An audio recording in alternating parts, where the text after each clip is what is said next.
If you're about to sign an industrial lease, there are red flags that can cost you thousands, and you won't see them on the tour. You'll see them 6 months later in delays, added costs, in decisions you can't undo.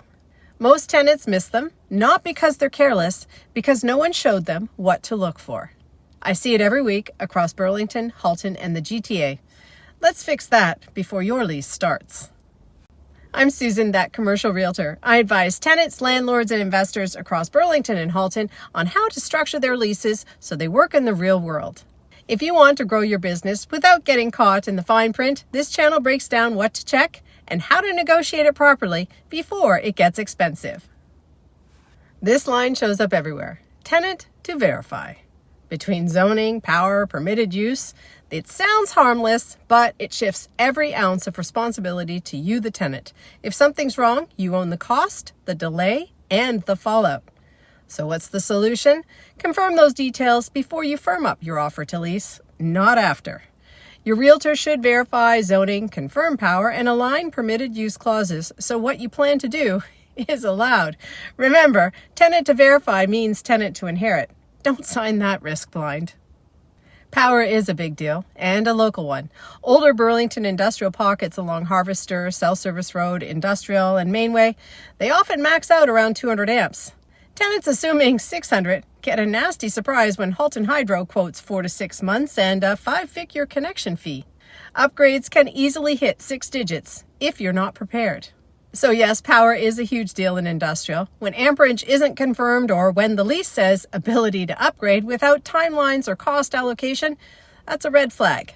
The solution is to get written confirmation of existing capacity and upgrade feasibility before firming up the offer to lease. Your commercial realtor should negotiate defined upgrade responsibility, realistic timelines, and cost clarity. One clause can be the difference between opening day and waiting on Hydro to call you back. You'd think shipping problems would be obvious on the tour. They're not. Once operations begin, you learn the driveway's too tight or your neighbors block the dock. Burlington has many 1970s and 80s era buildings with shallow truck courts, often under 100 feet deep. That works for smaller trucks, not so much for 53-foot trailers. Newer builds can have 130 to 135 feet or more.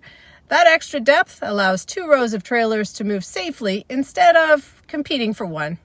A difference can double your shipping capacity. The solution is to bring your operations manager or a CRE advisor who's seen enough sites before you finalize your offer. Measure the door placement, check turning radius, confirm how the yard is used. Nothing slows a business down faster than its own loading dock. Everyone loves a low TMI until it moves. If the landlord doesn't share historical costs or the lease is vague on recoverables, that cheap TMI can change quickly. Older buildings carry deferred maintenance, aging roofs, and upcoming capital repairs, and depending on the lease, those costs can flow directly to you. TMI can change your occupancy cost much more than your net rent.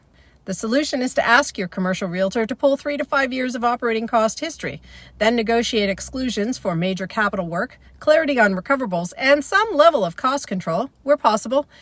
Those are all negotiable if you know when and what to ask.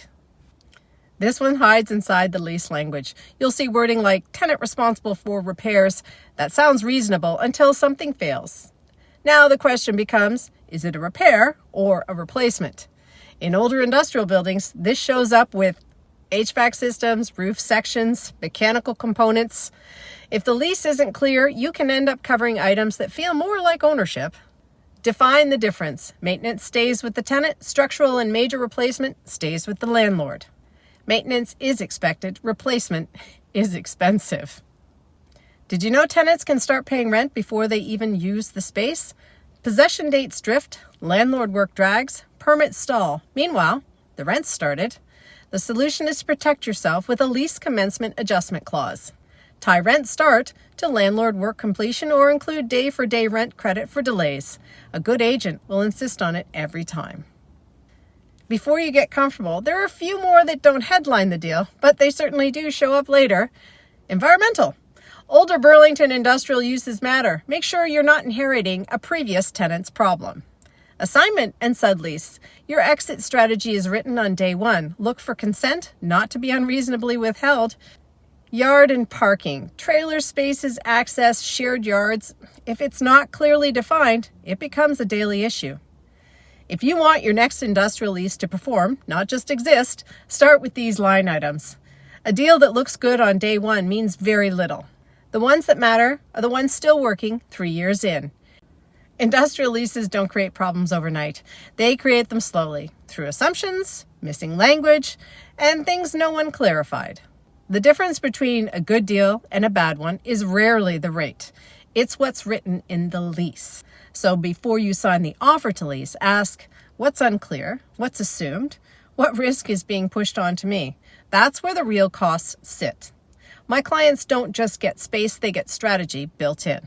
And if this saved you from signing something that said tenant to verify and hoping for the best, subscribe, like, and follow. We verify first, so you don't inherit the problem. I'm Susan, that commercial realtor. Built for business, backed by data, negotiating with bite. Now that you know, what are you going to do about it?